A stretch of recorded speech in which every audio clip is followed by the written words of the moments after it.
Hi, everybody. Joe Cioffi here. Weather in 5 days in 5 minutes. Brought to you by Omni True Value Hardware at 1226 North Wellwood Avenue in West Babylon, New York. 6317-561125 is the phone number, and the website is omnitruevalue.com. Also, brought to you by Tempest, by Weatherflow, our newest affiliate. And you can get the revolutionary Tempest weather system and join the fastest growing observing network on the planet. The link is on the descriptor to this video. And if you use the coupon code Joe and Joe Weather Show, you get an extra 10% off. Tempest by Weatherflow. We've got a satellite loop this morning that is actually a little bit on the busy side in terms of the severe weather last night that developed in the plains. That is moving eastward. We get a lot of lightning flashes from these overnight and morning thunderstorms as they move to the east.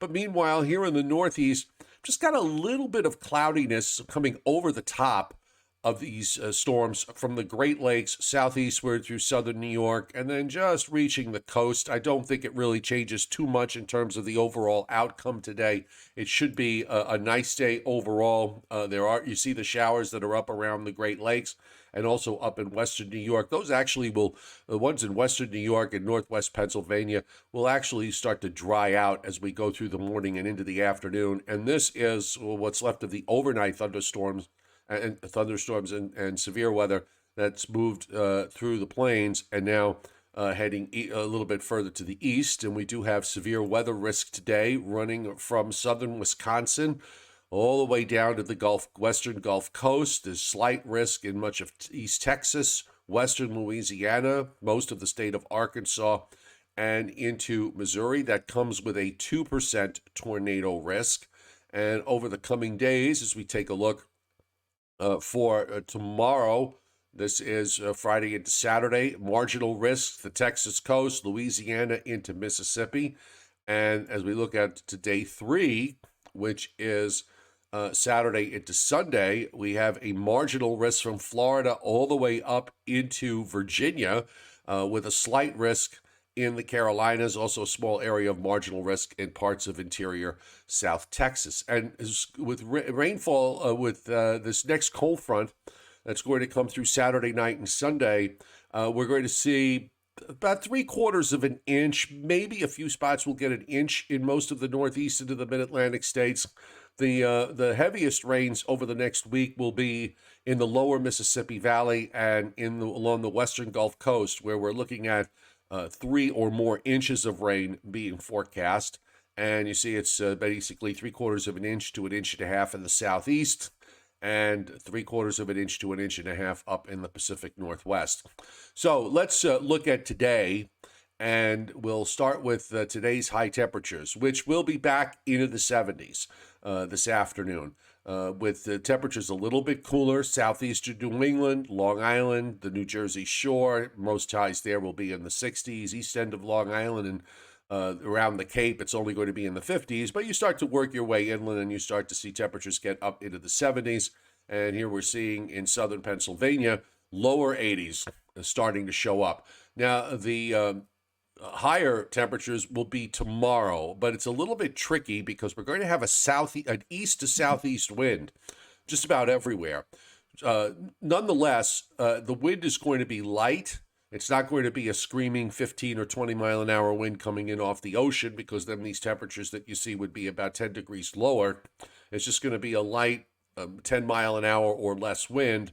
So we're looking at upper 50s, southeastern New England, eastern Long Island, 60s as you go a little bit further to the west, 60s along the New Jersey shore. And then you start to work your way inland, west and north of New York City and west and south of New York City and Philadelphia. Then you start to get into the upper 70s and 80s.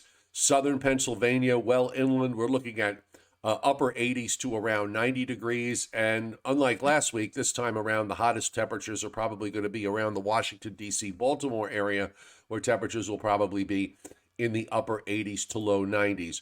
We don't have any rain issues in the east. You see the showers and storms that form late today in that risk zone from southern Illinois, further south into East Texas.